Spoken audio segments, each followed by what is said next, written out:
Ever wondered what's lurking beneath the shiny exterior of electric cars? Sure, everyone's raging about their eco-friendliness and space-age coolness, but there's a dark side to EV batteries that might just turn your dream car into a rolling nightmare.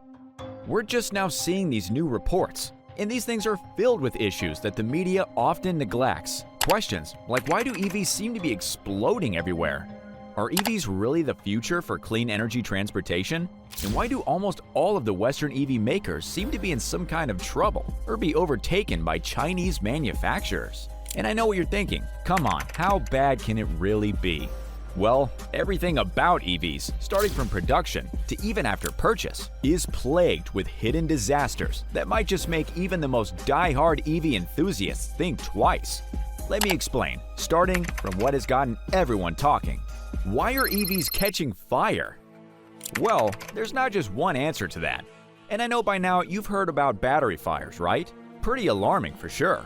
But if you thought your EV catching on fire was the worst thing to happen, then you might need to know about the thermal runaway, your battery's arch nemesis. We're about to plunge into the depths of a real unseen menace that has the potential to explode in your face. Figuratively speaking, of course. This scary phenomenon kicks in when a battery cell overheats due to all sorts of culprits, like internal short circuits, overcharging, or even a little mechanical mishap. When one cell starts heating up, it can set off a domino effect, causing neighboring cells to reach their boiling point too. And just like that, things can go from zero to disaster in no time, with fires or even explosions making a grand entrance. The heat can rocket up to over 750 degrees Fahrenheit, 400 degrees Celsius, in just a blink of an eye, creating a real risk not only for your sweet ride, but also for anything and anyone close by. Thermal runaway is linked to around 60% of all electric vehicle battery fire incidents. But that is not all the danger, because there's something called vapor cloud explosions. Sounds dramatic, right? Well, it's not just sci-fi. When a battery cell starts to overheat, it begins to let out flammable gases into the air. Now, if these gases find themselves trapped in a cozy spot, like a parking garage, they can create what's called a vapor cloud. You know what happens next. A single little spark can ignite that cloud, and boom! You're suddenly in the middle of an explosion that's both loud and dangerous. This isn't just theoretical fluff. There have been real-life incidents that show us just how serious this situation can get. And let's talk about the toxic fumes that come with battery failures. In addition to the fire risk, these failures can release nasty gases like hydrogen fluoride and carbon monoxide. These aren't just any ordinary fumes. They pose significant health risks for first responders and innocent bystanders just minding their business. Even once a fire is put out, those toxic fumes can hang around, creating lingering hazards that need careful monitoring and thorough cleanup to avoid exposing people to harmful conditions. And it's not just about fires and fumes. Let's get real about the environmental impact of EV batteries. As we all jump on the electric vehicle bandwagon, the challenge of disposing of these batteries rears its ugly head. Many lithium-ion batteries pack hazardous materials that can wreak havoc on our soil and water if they aren't recycled properly. Unfortunately, our current recycling technology isn't quite up to speed with the growing avalanche of end-of-life batteries. This raises some serious concerns about the long-term sustainability of electric vehicle technology. So there needs to be a change, and that is what these automakers thought too. So they looked for solutions, and one thing that came close to that was cobalt. But is cobalt really the solution? Sure, cobalt is like the superstar in the lithium-ion battery world, playing a vital role in boosting performance and safety. However, don't be fooled into thinking it's the magic bullet that's going to solve all your battery woes, like explosions and thermal runaway. In reality, leaning too heavy on cobalt for EV batteries comes with some notable drawbacks. Yes, cobalt is a game changer when it comes to thermal stability.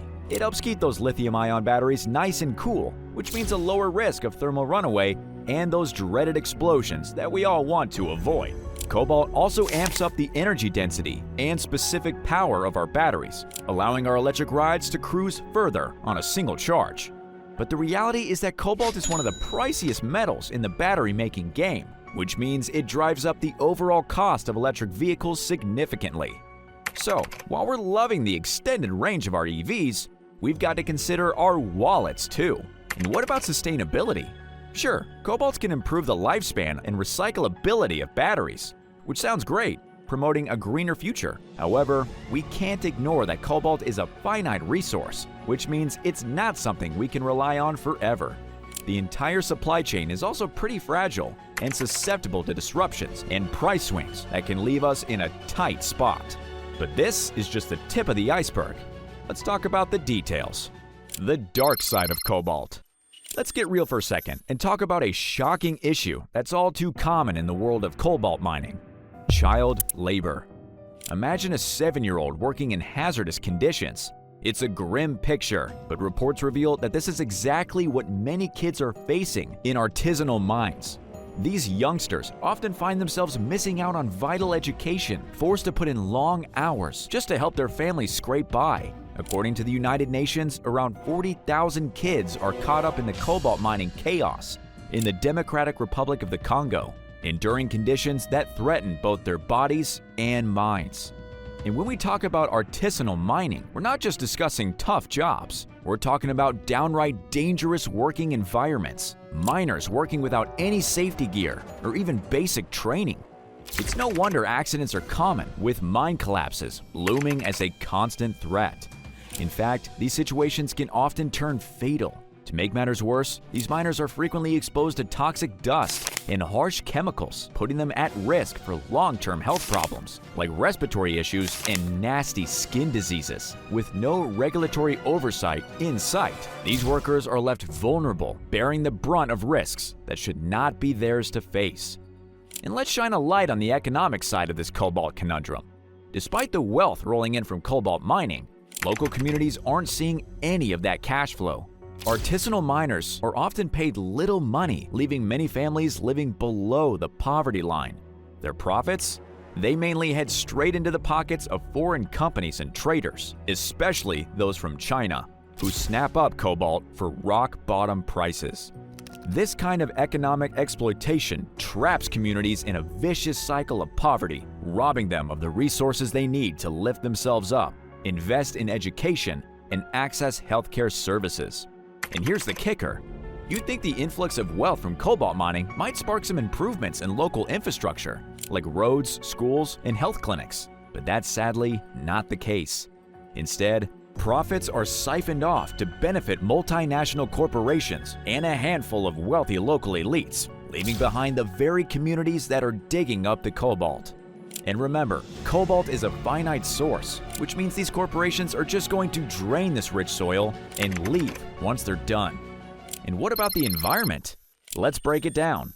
In the Democratic Republic of the Congo, vast swaths of ancient forests are being cleared to make way for mining operations. This isn't just a bad day for trees, it's a disaster for countless species that call these habitats home.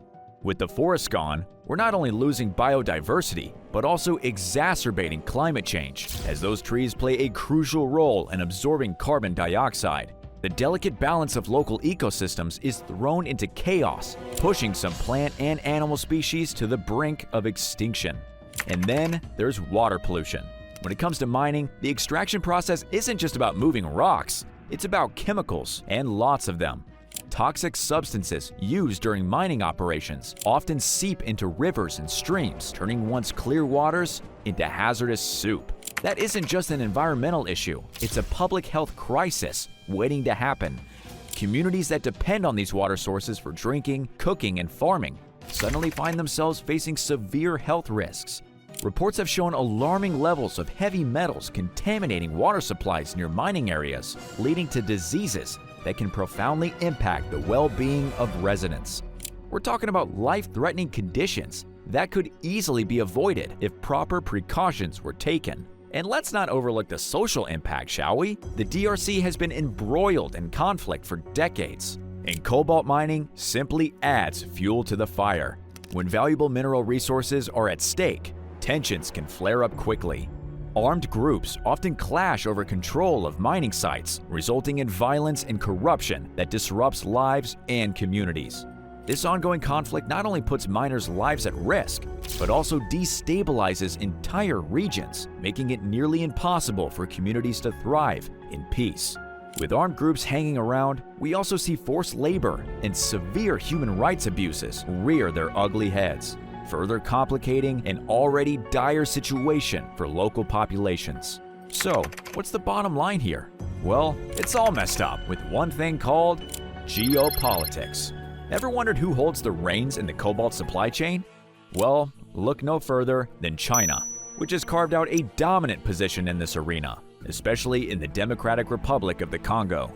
Did you know that the DRC produces over 70% of the world's mined cobalt? It's a staggering figure.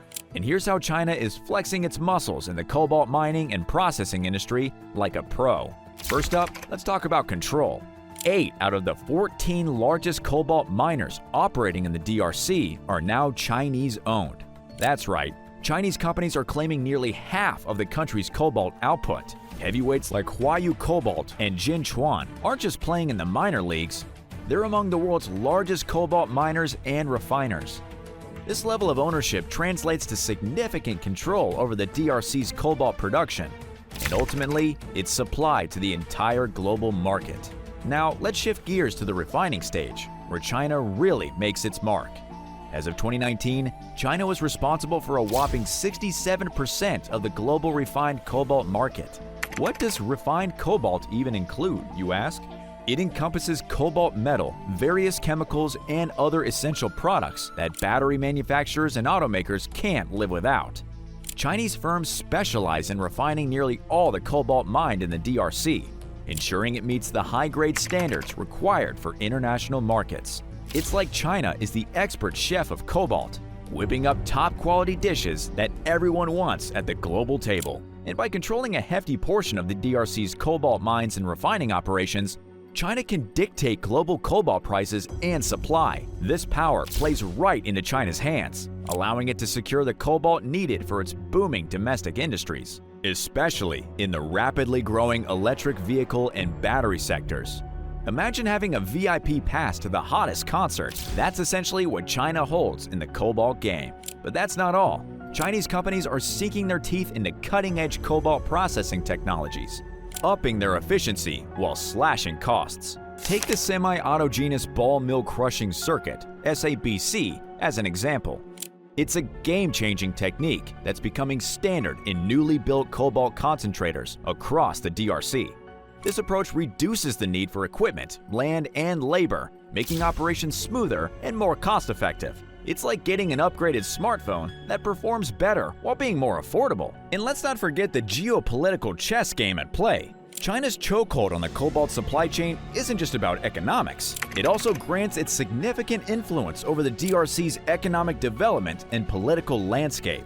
With this control, China can lock in long-term cobalt supplies for its industries while potentially leveraging its economic weight for geopolitical gains. But how does China use this? Ever wondered who's really pulling the strings in the electric vehicle market? Surprise! It's China, and their control over cobalt refining and the entire battery supply chain is making waves big enough to start an all-out price war. Curious how they will pull it off? Let's break it down. This is where things get interesting. Well, with a flood of new automakers popping up like mushrooms after rain, there's a potential for serious overcapacity brewing. To keep their slice of the pie and ensuring those profit margins don't crumble, many of these companies have jumped into a full-blown price war. Discounts and consumer subsidies are flying around like confetti at a wild celebration. Seriously, it's a free-for-all out there, and everyone scrambles to stay competitive and cling to their market shares, even if it means slashing those prices like a Black Friday sale gone wild. And as the price war intensifies, Chinese EV manufacturers aren't just sitting still. They're eyeing international markets like hawks on the hunt. They're making big moves in places like Southeast Asia, where they're rolling out discounts to scoop up market share beyond their domestic borders. I mean, you've got to admire the ambition. They're not just content with dominating at home, they're on a quest for global presence and profit, hunting for opportunities wherever they can land. And it seems to be working for them. We're talking serious discounts here, with automotive giants like BYD and NIO slashing prices by a whopping 20,000 yuan, which is around $2,900. Why? To reel in consumers and ramp up their sales volumes. It's like giving shoppers an irresistible sale event that they just can't ignore. People are loving this, and the price slashing isn't where it ends. No, these manufacturers are rolling out massive subsidy programs to sweeten the deal even further. They're on a mission to encourage folks to ditch their gas guzzlers for sleek, eco-friendly EVs. Take NIO, for instance. They recently announced an eye-popping $138 million package aimed at enticing trade-ins of gasoline-powered cars for their snazzy electric vehicles. This clever move is not just lowering the effective prices for consumers, but also making the switch to EVs an appealing option for many. What about the Western side? Well, here's where things get a little complicated, but I'll break it down for you in simple terms. So watch carefully. What is the market's reaction to this? Chinese dominance in the EV market is shaking things up for Western manufacturers in a big way. This shift is like a perfect storm. Intense competition, squeezing profit margins, and strategic shifts are all part of the game now. Let's dive into the nitty-gritty and explore just how this dominance is creating hurdles for Western EV makers. Chinese manufacturers are unleashing a torrent of low-cost EVs onto the global market, and it's causing quite the stir. With Chinese EV exports skyrocketing by 77% just last year, many models are coming in significantly cheaper than anything the Western brands can offer. It's like a pricing free-for-all, leaving Western manufacturers scrambling to adjust their prices just to keep up and maintain their share of the market. The competition is fierce, and every dollar counts. Since 2019, the Chinese government has poured around $230 billion into the EV sector, creating substantial subsidies that allow local manufacturers to keep their prices low. This kind of financial support really tips the scales, making it super challenging for Western companies to compete without taking serious hits to their bottom line. It's like trying to race an athlete who's been given a turbo boost. So as more Chinese EVs take the spotlight, traditional Western automakers are feeling the pinch with their market presence dwindling. Take Volkswagen as a prime example. This once dominant player in the Chinese market is now watching its share shrink dramatically, thanks to the aggressive growth of Chinese brands like BYD and NIO. People are increasingly gravitating towards Chinese EVs, especially in regions like Europe, where they represented nearly 60% of global EV sales in 2023. Why the shift? Well, many consumers view Chinese vehicles as offering superior technology and better bang for their buck, which poses a serious threat to Western manufacturers. It's like losing the popularity contest when you thought you were prom king. You see, Western automakers are in a bit of a bind because they're heavily reliant on Chinese suppliers for key components. We're talking about vital parts like batteries and rare earth materials here. This dependency creates vulnerabilities in their operations, especially since China controls a staggering 68% of the world's battery production. That gives Chinese manufacturers a significant edge when it comes to pricing and supply, making it tricky for Western companies to secure what they need without a headache. On top of that, the scramble for battery materials has driven up costs for Western manufacturers. They're finding it increasingly tough to obtain these essential components at competitive prices. The end result? Production costs for Western EVs are on the rise, which makes competing with lower-priced Chinese offerings a steep hill to climb. In an uphill battle where every bit of cost counts. But why am I telling you this? And how is it a bad thing if Chinese companies are winning all of a sudden? Well, here's where everything makes sense. You see, all the geopolitical tension is really making the market more and more volatile, which is directly affecting the customers, like me and you watching this video. But how exactly?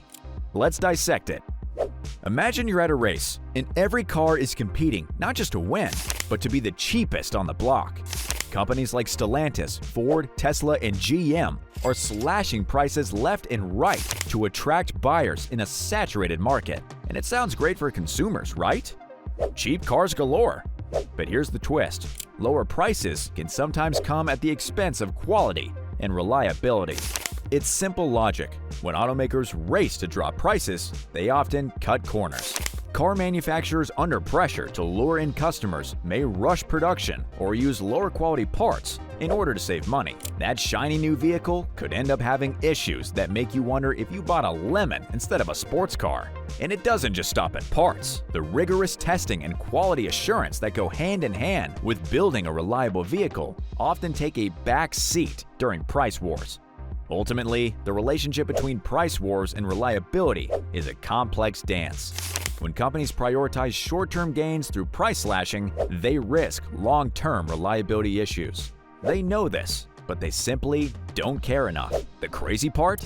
These companies are not even making short-term profits. These price cuts have been so aggressive that they're paying for it out of their pockets.